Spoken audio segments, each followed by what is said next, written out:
The council chamber was silent for the first time in decades. Ambassador Thalmer stood at the center of the massive circular room, his 4 eyes blinking nervously as he looked at the faces of 47 different species. Some had scales, others had fur, and a few were made of something that looked like living crystal. But all of them shared one expression right now: fear. "They destroyed another probe," Thalmer said quietly. His voice echoed in the chamber even though he barely spoke above a whisper. "That makes 8 in 3 months.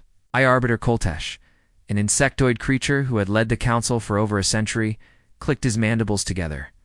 The sound was irritating, and everyone knew it meant he was thinking. "Did they send any message this time? Any communication at all?" "Nothing," Thalmer replied. "The probe crossed into their territory. Broadcast our standard greeting in 200 languages, and was destroyed exactly 43 seconds later, just like all the others." A murmur ran through the assembled representatives. This was unprecedented. In 3,000 years of galactic exploration and expansion, the Council had never encountered a species that simply refused to talk. Every civilization, no matter how primitive or advanced, had at least tried to communicate. Even the warrior species of the Outer Rim had sent threats before attacking. But these humans did nothing except destroy anything that came near them. "Perhaps they don't understand our messages," suggested a representative from the Crystalline Collective. Her voice sounded like wind chimes in a storm. "Maybe their technology isn't advanced enough to decode our transmissions." Thalmer shook his head. "We analyzed the debris from the probes. The weapons they used are extremely sophisticated. Energy weapons that can punch through military-grade shields. Their targeting systems are more accurate than ours. They understand technology very well. Then why won't they talk?" demanded a furry creature from the back of the chamber. "What are they afraid of?" No one had an answer. Thousands of light years away, Commander Hyon sat in his command chair and watched the tactical display. The human outpost, a small station orbiting a frozen moon, was quiet tonight. His crew of 50 moved efficiently around the bridge, monitoring sensors and communication channels. They had been watching the Council ships for weeks now. Ever since the aliens had discovered humanity's existence, another scout ship approaching the boundary reported Captain Jiwan from the tactical station. She was young for a captain, barely 30 years old, but she had the sharpest mind Haon had ever worked with. Same pattern as before. Slow approach, broadcasting on all frequencies. Distance, Haon asked. 2 million kilometers in closing. They'll reach the warning buoys in about 20 minutes. Hugh nodded slowly. He had been given very specific orders from Earth Command. Watch, but do not engage. Let them come as close as the boundary markers, but no closer.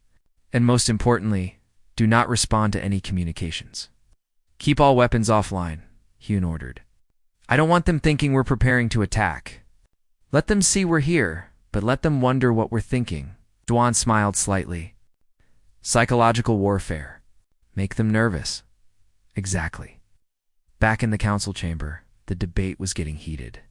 Koltesh was trying to maintain order, but species that had been allies for centuries were now arguing with each other about what to do with the human problem. "We should send a military fleet," declared War Master Thexal. "A massive arthropod, with 6 arms and enough weapons on his belt to arm a small army. Show them that refusing to negotiate has consequences. The Council has laws. Every species must follow them.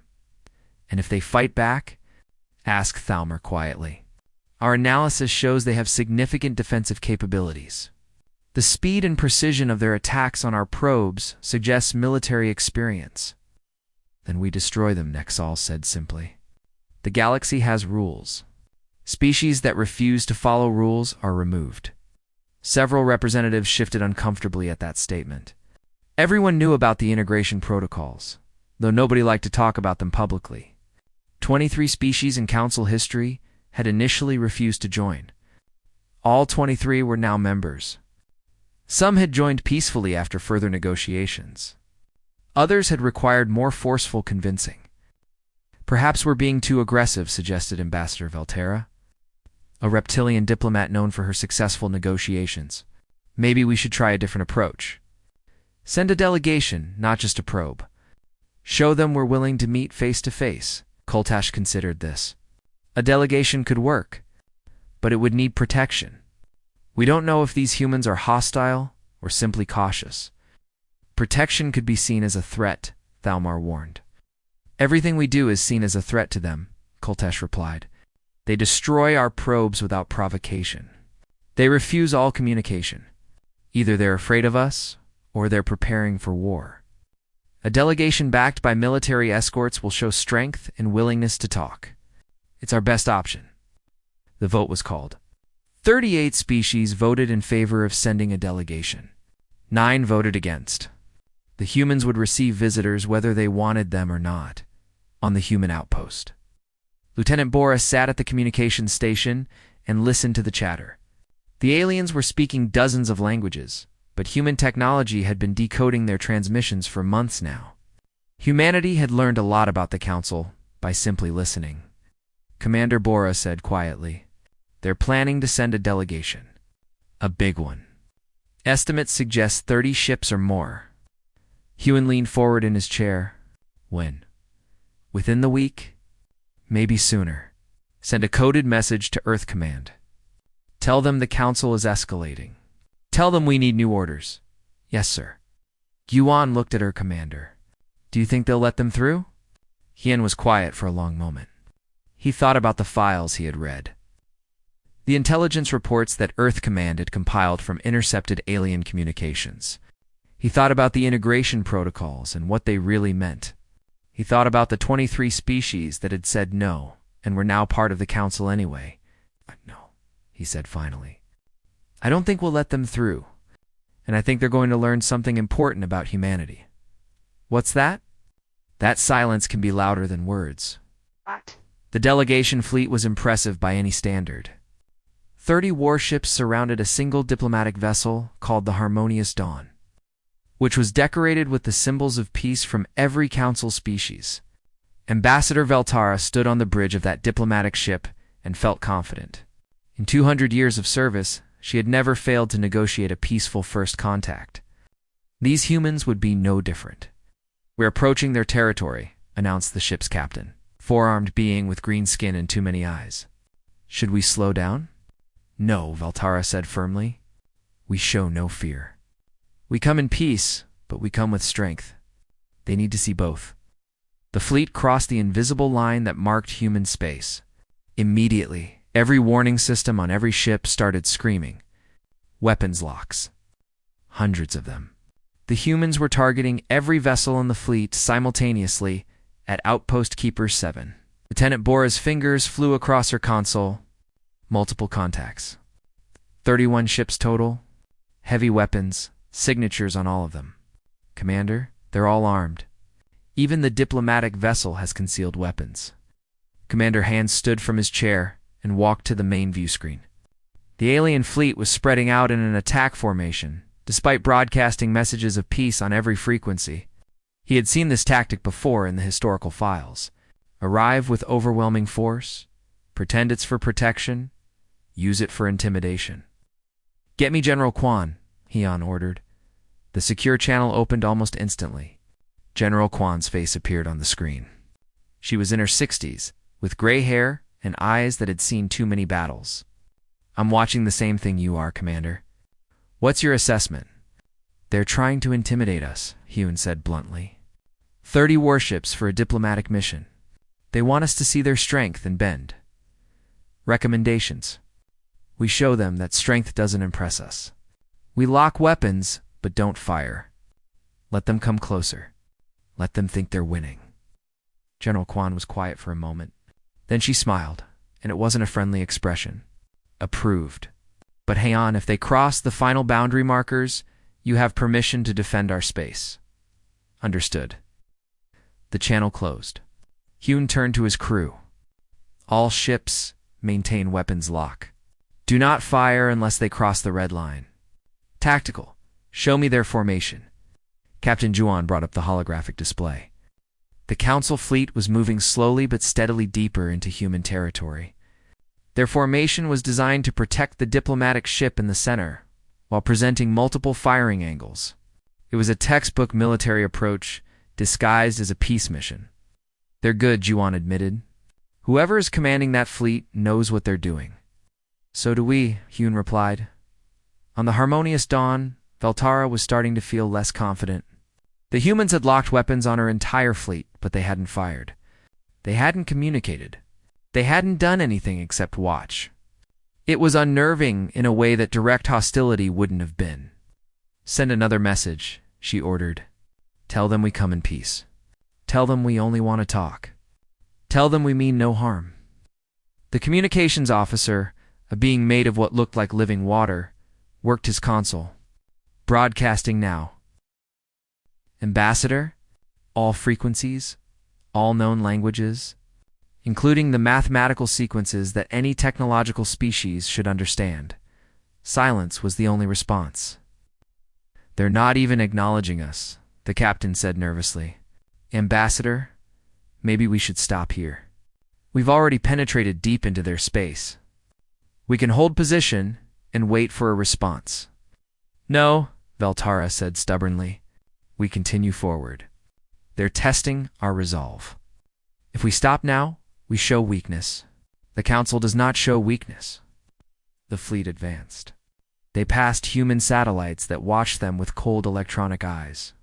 They passed automated defense platforms that tracked their every movement but didn't fire. They passed through fields of what appeared to be monitoring stations, each one recording their presence, and still the humans said nothing. We're approaching the inner boundary, the captain announced. His voice was tight with stress. Ambassador, those markers ahead are the same type we found around all human-occupied systems. I think they're final warnings, and we'll be the first to cross them, Veltara said. Send one more message. Tell them we're crossing their boundary in the name of galactic peace and unity. Tell them we cannot accept their silence. The message was sent. The fleet moved forward. They crossed the line marked by the red warning buoys, and the humans opened fire. It happened so fast that most of the Council ships didn't have time to react. Human weapons, fired from hidden positions throughout the system, struck 3 escort vessels simultaneously. The ships didn't explode dramatically like in entertainment videos. They simply stopped existing. One moment they were there, the next moment there was only expanding clouds of debris and radiation. Evasive maneuvers, screamed the captain. All ships, retreat. Retreat. The fleet turned and ran. The humans let them go, but not before doing something that terrified Veltara more than the attack itself. During those few seconds of combat, every Council ship had been scanned. Deep, penetrating scans that had looked at every system, every weapon, every piece of technology the Council possessed. The humans had let them get close deliberately. They had studied the fleet. They had gathered intelligence, and now they knew everything about Council military capabilities. Back on Outpost Keeper 7, Yuan was reviewing the data they had collected. Got it all, Commander? Complete scans of every ship. Their weapons, systems, shield generators, power sources, everything. Intelligence is going to love this. Hyun nodded slowly. Good work. Send it all to Earth Command. Priority transmission. They're going to see this as an act of war, Lieutenant Bora said quietly. The Council, I mean. We destroyed 3 of their ships. They brought warships into our space and ignored our warnings, Han replied. That's an invasion force, not a diplomatic mission. We defended our territory. That's all. Will they see it that way? Probably not. But that's not our problem. Our job is to protect human space. We did that. Giwan looked at the tactical display, which showed the Council fleet fleeing at maximum speed. Do you think they'll come back? Yes, Hayan said with certainty. But next time they won't pretend it's about diplomacy. Next time, they'll come ready for war. Are we ready for that? Hyun thought about the question. He thought about the files he had read, the ones that showed what happened to species who refused to join the Council peacefully. He thought about the weapons that human engineers had been developing in secret. Wait, based on the technology they had reverse-engineered from captured alien probes. He thought about the thousands of ships that Earth and the colonies were building in hidden shipyards throughout human space. We're more ready than they think, he said finally. They're used to species who are afraid of them. Species who negotiate because they think they don't have a choice. But we're not afraid. We studied them. We learned their tactics. We know what they really want. And what's that? Asked Bora. Everything, Yen replied. They want to own the galaxy. They want every species to bow down and follow their rules. They dress it up in nice words like unity and cooperation, but it's just control. And humanity has never been good at letting others control us. On the harmonious dawn, Veltara sat in her damaged ship and tried to understand what had happened. In 200 years, she had never failed. But these humans had made her look like a fool. They had let her come close, had studied her fleet, had destroyed 3 ships, and had sent her running. And they had done it all without saying a single word, for the first time in her long life. Ambassador Veltara understood what it meant to be truly afraid of another species. Agent Doha was good at her job. Very good. In 20 years working for the Council Intelligence Division, she had infiltrated dozens of societies, stolen thousands of secrets, and never been caught. Her species, a feline race from the desert world of Kethra, were natural spies. They moved silently, thought quickly, and could blend into almost any environment. But humans were different. They were paranoid in ways that made even experienced intelligence agents nervous. I'm reading electromagnetic interference across the entire sector, Doha reported to her handler via encrypted channel. The humans are jamming everything. Communications, sensors, even basic navigation systems. It's like they're hiding behind a wall. Can you penetrate it? Asked the handler. I'm trying. But their security is impressive. Multiple layers of encryption, constantly changing codes. And what looks like artificial intelligence monitoring for intrusion attempts. Whoever designed their networks knew what they were doing. Doha was stationed on a small council monitoring post just outside human territory. From here she could intercept some human transmissions, though breaking the encryption was proving difficult. She had been working on it for weeks, slowly building a database of human communication patterns. Then, late one night cycle, she got lucky. A human research vessel called the Steadfast had transmitted a large data package to a colony world. The transmission had used older encryption protocols. It's probably because the colony's systems weren't as updated as the military networks. Doha intercepted it and spent 6 hours breaking the code. What she found inside made her blood run cold. Dr. Mingy's research files were comprehensive. The human xenobiologist had spent months analyzing intercepted council broadcasts, studying everything from government proceedings to casual communications between council worlds.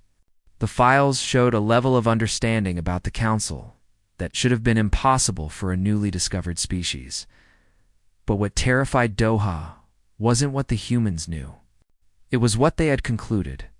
The file was titled Council Integration Protocols, Historical Analysis. Opened it with trembling paws and began to read. Dr. Minji had documented 300 years of council history. She had tracked every first contact, every diplomatic negotiation, every species that had joined the council. And she had found a pattern. 23 species had initially refused to negotiate. All 23 had eventually joined the council, but the path had been similar for each one. First came the diplomatic missions, bringing gifts and offering friendship. If that failed, came the trade delegations, offering technology and resources. If that failed, came the military advisors, suggesting defensive alliances. And if that failed, came the warships. Not one of those 23 species had remained independent. They had all been absorbed into the council, their cultures diluted, their resources claimed, their military forces integrated into council fleets. The word used in official documents was integration. Dr. Minji used a different word, conquest. They're not a council, Dr. Minji had written. They're an empire. They just hide it behind pleasant words and diplomatic smiles. Every species that negotiates with them eventually loses their independence. The negotiation itself is the trap. Once you start talking, you're accepting their framework, their rules, their authority. And once you accept their authority, you can never escape it. The file went deeper. It showed how council law worked, how new members were required to share resources, how their military forces were placed under council command during emergencies, how their governments were gradually influenced by council advisors. It was subtle, taking decades or centuries, but the end result was always the same. The species became part of the collective, losing its individuality and independence. Dr. Minji's conclusion was clear. The only way to remain free is to never negotiate. If we start talking to them, we've already lost. Silence is our only weapon against assimilation. Doha sat back and tried to process what she had learned. She thought about her own people, the Kethera, who had joined the council 800 years ago. She tried to remember if they had wanted to join or had been convinced to join. She realized she didn't know. The history books said it had been a mutual decision, but the history books were written by the council.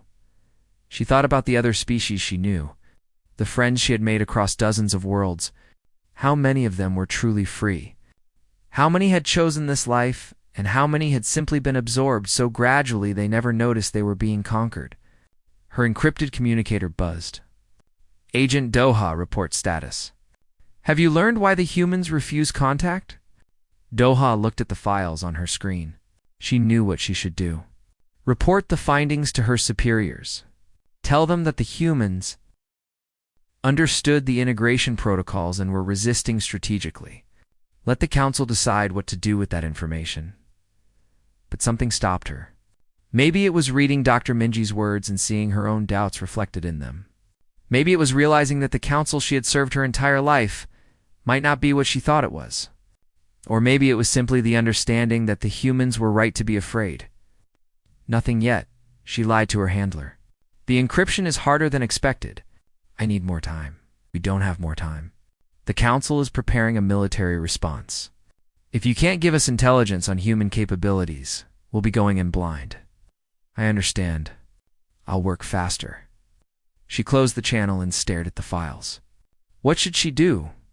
If she kept this information secret, the council might attack the humans without understanding why they were resisting. Many would die, both council members and humans. But if she reported it, the council leadership would know their true nature had been discovered. They might double down on the military option to prevent the truth from spreading. On the human colony world of New Inshen, Governor Xianho was addressing his militia. The colony was on the border of human space, which made it a likely target if the council attacked. Xianho, a former military officer who had retired to colonial administration, knew his people needed to be ready. I'm not going to lie to you, he told the assembled volunteers. If the council comes, they'll come here first. We're exposed. We're vulnerable. And we don't have the heavy defenses that the inner worlds have. The crowd was silent, faces tense, but determined. But I want you to understand why we're doing this, Xianho continued. Why we're not talking to them? Why we're preparing to fight an enemy that claims they want peace. He pulled up a holographic display showing the council integration pattern that Dr. Minji had documented. This is what happens to species that negotiate with the council. They talk about peace and unity, but what they really want is control. Every species that sits down at their table eventually becomes part of their empire. A young colonist raised her hand. But Governor, maybe we could negotiate better terms? Keep our independence while working with them? That's what everyone thinks, Xianho replied gently. That's what all 23 species thought. But it doesn't work that way. The Council's laws are designed to slowly integrate you. It starts with trade agreements that make you dependent on their economy. Then defense pacts that put your military under their command. Then cultural exchanges that dilute your identity. Before you know it, you're not a partner. You're a province. And by then, it's too late to resist. So we fight? We stay silent, Xianho corrected. We defend our borders. We show them that conquering us will cost more than they're willing to pay. And we hope that somewhere in that council, there are species who will see what their government really is and choose to change it. Back on her monitoring post, Doha made her decision. She couldn't stop the coming war. She couldn't change the council's nature overnight, but she could do one thing. She could make sure the truth survived. She copied Dr. Minji's files and every piece of evidence she had gathered about the integration protocols. She encrypted them with codes that only the highest council officials could break, then sent them to 3 different destinations: the council's public archives, the Historical Records Department, and the Internal Security Review Board. Then she sent one more copy, unencrypted, directly to the council chamber itself. Addressed to every representative simultaneously, she knew what would happen. The leadership would try to suppress it, but some representatives would read it. Some would question. Some would doubt. And maybe, just maybe, some would act. Her communicator exploded with incoming calls. Her superiors had detected the transmission. They were demanding explanations. They were ordering her to report immediately. Doha ignored them all. She erased her station's logs, destroyed the encryption keys, and prepared to disappear. Before she left, she sent one final message to the human research vessel Steadfast. It was simple, just 3 words in basic English: "We know truth." She didn't know if Dr. Mingy would receive it or understand what it meant. But Doha needed someone to know that not everyone in the council was blind to what was happening. Then she vanished into the dark, between stars. A spy who had discovered that the enemy she served was worse than the one. She had been sent to fight. The council chamber erupted into chaos. Representatives were shouting at each other in dozens of languages, while High Arbiter Koltesh tried desperately to restore order. The files that Agent Doha had sent were displayed on screens throughout the chamber, and no amount of denials from the leadership could erase what everyone was reading. Ow. "This is a fabrication," Koltesh insisted, his mandibles clicking furiously. "Enemy propaganda designed to divide us." "Then explain the historical records," demanded Ambassador Thalmar, holding up a datapad. "I've checked the archives. Every fact in these files is verifiable. 23 species initially refused contact. All 23 were eventually integrated. All 23 lost their independence within a century of joining. They joined willingly. After we surrounded their worlds with warships," said a representative from the Silicon Collective. His crystalline body was pulsing red with anger. "After we cut off their trade routes, after we made it clear that refusal would be met with force, that's not willing. That's coercion." The chamber descended into arguments again. Some species were defending the council's actions, claiming that integration had brought peace and prosperity. Others were questioning everything they had been told about their own history. A few were openly calling for reform. In a private room behind the chamber, where Master Thexal met with the council's inner circle. These were the 5 founding species that had created the council 3,000 years ago. They were the ones who made the real decisions, while the other 42 species thought they had a voice. "The humans did this," Thexal growled. "They exposed our methods. Now half the council is questioning our authority." "Then we crush the humans quickly," said one of the founders, a being of pure energy that existed in a containment field. "Destroy them before their influence spreads further." "What about the species that are already questioning us?" asked another founder. "If we attack the humans now, it will look like we're trying to silence the truth." "Let them question," the energy being replied. "Questions mean nothing without power. We control the military. We control the resources. We control the laws. As long as we have power, it doesn't matter what they believe." Thexal nodded slowly. "I'll prepare the war fleet. 500 ships. Enough to overwhelm any defense the humans can mount. Do it quietly," advised the energy being. "Make it look like a defensive measure. Say we're protecting council space from human aggression. By the time anyone realizes what we're doing, it will be too late to stop us." On Earth, the human government was also in crisis. In a secure bunker beneath what used to be Geneva, Ambassador Inho was arguing with General Quan and Admiral Suji. The 3 of them represented different factions within humanity, and they could not agree on what to do next. "We can negotiate," Inho insisted. "We've made our point. We've shown them we're strong. Now we can talk from a position of power and maintain our independence." "You didn't read the files carefully enough," General Quan replied coldly. "There is no negotiating from a position of power with the Council. Their entire system is designed to absorb anyone who talks to them. The moment we sit at their table, we're accepting their authority. Then what do you suggest? We fight them." They have 500 ships on the way. We have maybe 200 that are combat ready. The math doesn't work. Admiral Suji, who had been quiet until now, spoke up. We don't need to win. We just need to make victory too expensive. Both Inho and Quan looked at her. Explain, Quan said. The council has been expanding for 3,000 years, Suji continued.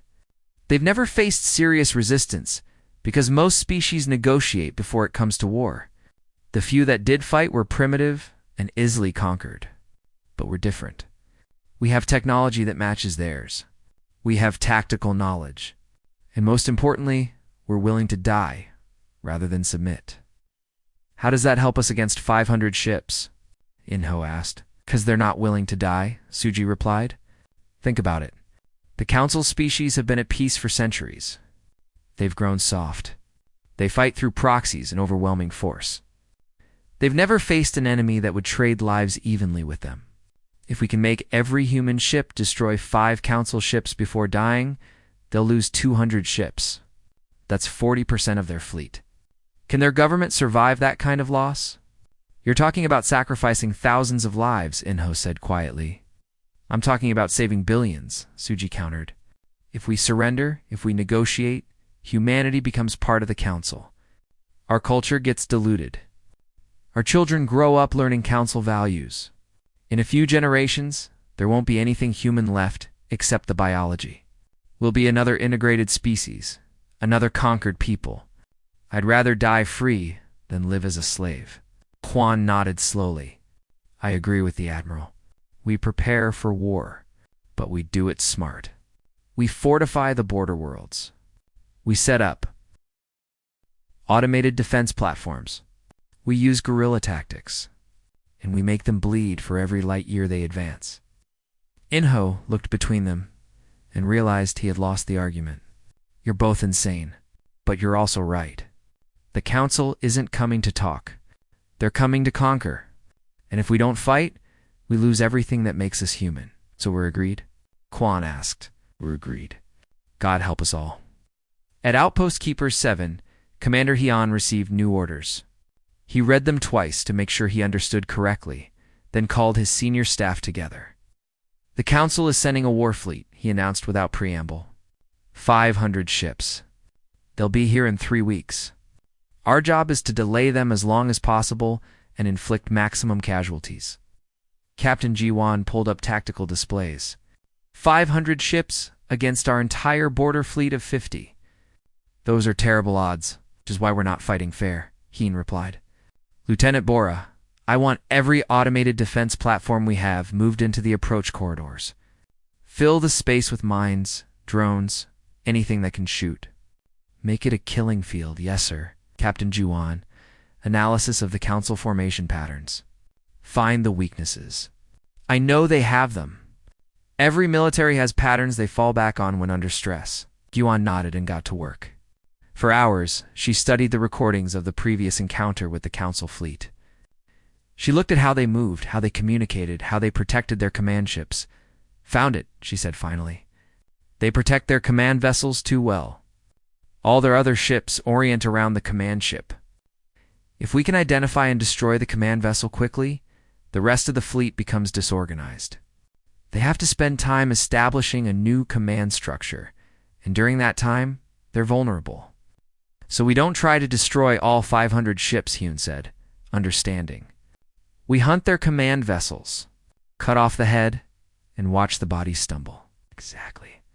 It won't win us the battle, but it will slow them down and cost them more ships than they expect to lose. Could make it happen. 3 weeks later, the Council war fleet arrived at the edge of human space. War Master Thexel stood on the bridge of his flagship. It's the absolute unity, and looked at the tactical displays with satisfaction. 500 ships in perfect formation, ready to sweep through human territory like a cleansing fire. Send the ultimatum, he ordered. Tell the humans they have one final chance to negotiate. If they refuse, we attack. The message was sent. As expected, there was no response from the humans, just silence. Very well, Thexal said. All ships, advance. Battle formation. Destroy any human vessels that engage, but try to minimize civilian casualties. We want to conquer these worlds, not render them uninhabitable. The fleet moved forward. Almost immediately, they ran into the first layer of human defenses. Automated platforms emerged from behind asteroids and opened fire. Mines detonated. Drones swarmed like angry insects. Point defense systems, clear the field, the Exalt ordered calmly. These are just obstacles. The real battle comes when we face their fleet. But the obstacles kept coming. For every platform they destroyed, 2 more appeared. For every minefield they cleared, another one activated. The Council fleet was designed to overwhelm enemy forces through superior numbers. But the humans weren't fighting like a conventional force. They were fighting like guerrillas, hitting and running, never standing still long enough to be destroyed. And then the human fleet appeared. 50 ships against 500. It should have been a massacre. Instead, it became a nightmare. The human ships didn't engage in formation. They came from multiple vectors, moving at speeds that should have been impossible for vessels their size. They ignored the escort ships and went straight for the command vessels. Just as G1 had predicted, Dexal watched in horror as 3 of his command ships were destroyed in the first 2 minutes of combat. His fleet started to come apart. Individual ship captains making their own decisions without coordination from central command. Reform the fleet, he shouted. Establish new command protocols. But it was too late. The humans were among them now, and every human ship that died took multiple council vessels with it. They were using suicide tactics, ramming damaged vessels into council ships, detonating their reactors at point-blank range, fighting with a desperation that the Xal had never encountered before. When the battle finally ended, the council fleet had won. The human border fleet was destroyed. But at what cost? Zexal looked at his casualty reports and felt sick. 200 ships lost. 40% of his fleet gone in a single engagement. And they had only fought the border forces. The main human fleet was still out there, wading deeper in their territory, for the first time in his 400 years of military service. War Master Vexel understood what it meant to face an enemy that would rather die than surrender. And he was afraid. The emergency session of the Galactic Council was unlike anything in the chambers. 3,000-year history. Representatives were not just arguing, they were fighting. Security forces had to separate 2 delegates who had physically attacked each other. High Arbiter Koltesh had lost all control of the proceedings. Then Agent Doha walked through the main doors. She looked different from when she had fled her monitoring post. Thinner, tired, and carrying the weight of what she knew. But her eyes were clear and determined. She walked to the center of the chamber and activated the public communication system before anyone could stop her. "My name is Agent Doha," she said, her voice carried to every corner of the massive room. "I work for the Council Intelligence Division, and I am here to confess to treason." That got everyone's attention. The fighting stopped. The arguing ceased. Every eye turned to the small feline figure standing in the spotlight. "I stole classified information from human sources," Doha continued. "I broke our encryption protocols. And I shared that information with this council without authorization from my superiors. I did this because I discovered something that every species here deserves to know. The council you serve is not what you think it is." "Silence her," demanded Kaltesh. "She is a traitor and a liar." "Then explain the integration protocols," Doha said calmly. "Explain why every species that initially refused to join this council was eventually absorbed through military force. Explain why our history books describe these integrations as voluntary when the actual records show military campaigns, economic blockades, and political coercion." Ambassador Thalmer stood. "Let her speak. If she's lying, the truth will expose her. If she's not lying, then we all deserve to hear what she knows." Koltesh started to object, but dozens of other representatives were standing now, all demanding that Doha be allowed to continue. The High Arbiter sat back down, his mandibles clicking furiously. Doha pulled up holographic displays showing centuries of council history. She showed the pattern of first contact, negotiation, integration, and absorption. She showed the military campaigns against species who resisted. She showed how council law was designed to slowly erode the independence of member species. The humans understood this, Doha said. They studied us for months before we even knew they existed. They analyzed our broadcasts, our history, our methods. And they realized that negotiation was a trap. Once they started talking to us, they would be accepting our authority. And once they accepted our authority, they would never be free of it. "This is absurd," shouted one of the founder species. "We brought peace to the galaxy. We ended wars. We created prosperity." "You created an empire," Doha replied quietly. "You just called it something else." And the humans saw through it. That's why they stayed silent. That's why they fought. Because they knew that silence and resistance were their only weapons against assimilation. The chamber erupted into chaos again, but this time it was different. Species were not defending the council. They were demanding answers from the founders. The 5 species that had created the council 3,000 years ago found themselves surrounded by angry representatives who wanted to know if their freedom had been an illusion all along while the council tore itself apart. Commander Hain and Captain Jiwan stood on the bridge of a human warship and watched the tactical displays. 300 council ships were regrouping after the devastating battle at the border. War Master Dexel was trying to reorganize his forces for another push into human territory. "They're not going to give up," Giwan said quietly. "Even after losing 40% of their fleet, they're still coming." "They can't afford to give up," Hyun replied. "If they retreat now, it proves that the humans were right to resist. It proves that the council can be beaten. Other species will start questioning their authority. The founders can't let that happen. So what do? We prepare for the next battle. And we hope that somewhere in that council, there are enough good people who will see the truth and act on it." His hope was not misplaced. While Vexel prepared his fleet, Ambassador Thelmer was organizing something unprecedented, a rebellion within the council itself. 31 species, inspired by Doha's revelations and disgusted by what they had learned about the integration protocols, voted to leave the council and form a new alliance. They called it the Free Federation, and they invited the humans to join as equal partners. The 5 founder species and 16 loyal members refused to accept this. They declared the Free Federation illegal and prepared to enforce council law through military action. The galaxy was splitting in 2. This is what happens when you let chaos spread, the energy being told Koltesh. This is what comes from allowing truth to be spoken freely. Truth is dangerous. Control is safety. But Koltesh, who had led the council for over a century, was having doubts. He had seen the casualty reports from the battle with humanity. He had heard the arguments in the chamber. He had watched as species he thought were loyal turned away in disgust, and he wondered if perhaps the founders had been wrong all along. What if the humans are right? He asked quietly, what? The energy being pulsed with anger. What if we've been conquering species and calling it peace? What if the integration protocols are just pretty words for subjugation? What if we're not the good people I always thought we were? "You're being weak," the founder snapped. "This is exactly what the humans wanted. They've infected you with doubt. But doubt changes nothing. We still have the military. We still have the power. And power is all that matters in the end, is it?" Koltesh stood and looked at the being that had guided council policy for centuries. "Because it seems to me that the humans have taught us something important. They've taught us that there are things more powerful than weapons and fleets.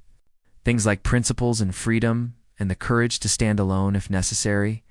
Maybe that's why they stayed silent. Not because they were afraid to talk, but because they understood that some conversations are better avoided entirely." He walked out of the room, leaving the founders to their plans. He didn't know where he was going, but he knew he couldn't be part of what was coming. Next, the final battle took place near a star system called Keeper's Edge, 300 Council. Ships loyal to the founders faced a combined fleet of human vessels and ships from the Free Federation. Ambassador Inho was there, having finally convinced his government to let humanity officially join the alliance. Admiral Suji commanded the combined fleet. "This is your last chance. Broadcast the Xal to the Free Federation forces. Return to the council? Accept our authority, or face destruction. Admiral Suji's response was broadcast on all channels so that every ship in both fleets could hear it. We tried silence. We tried fighting. Now we're trying something new. We're offering you a choice. Join us. Not as subjects, not as integrated members, but as equal partners in a true federation. One where every species keeps its independence. One where cooperation is voluntary. One where freedom is respected. You offer chaos, Dexel replied. We offer choice, Suji corrected. And we're betting that your crews, the ones who have read the truth about the integration protocols, the ones who have seen their friends die in a war to force humans into slavery, will prefer choice over control. She was right. Ships started breaking formation in the Council fleet. Not many at first, just a few vessels whose captains had been questioning their orders. But as they turned away from the Sol's command and moved toward the Free Federation, others followed. Then more. Then dozens by the time the battle actually began. Dexel had less than 100 ships still under his command, and even those fought half-heartedly. Crews unwilling to die for a cause they no longer believed in. The battle was brief and decisive. The Founders' forces were defeated not through military might alone, but because they had lost the loyalty of their own people. Vixal was captured by a boarding team led by Lieutenant Bora, who found the old War Master sitting on his bridge, staring at empty screens. "Why did you fight?" Bora asked him. "You must have known you couldn't win." "'Cause I didn't know what else to do," Dexal replied quietly. "I've spent 400 years serving the Council, following orders, believing in the mission, and now I discover it was all a lie? What does that make me? What does that make everything I've done?" "It makes you a person who was lied to," Bora said gently. "But it doesn't have to define what you do next. The Free Federation is accepting former council members, people who want to build something better. You could join us, help us create the galaxy we should have had all along." Exal looked at the young human and saw something in her eyes he hadn't expected. Hope. "Perhaps," he said. "Perhaps." 2 months later, Ambassador Inho stood with Ambassador Thalmer on the surface of Viridian Prime. The planet had been chosen as the capital of the Free Federation. Above them, ships from dozens of species orbited peacefully, no longer bound by forced integration, but working together by choice.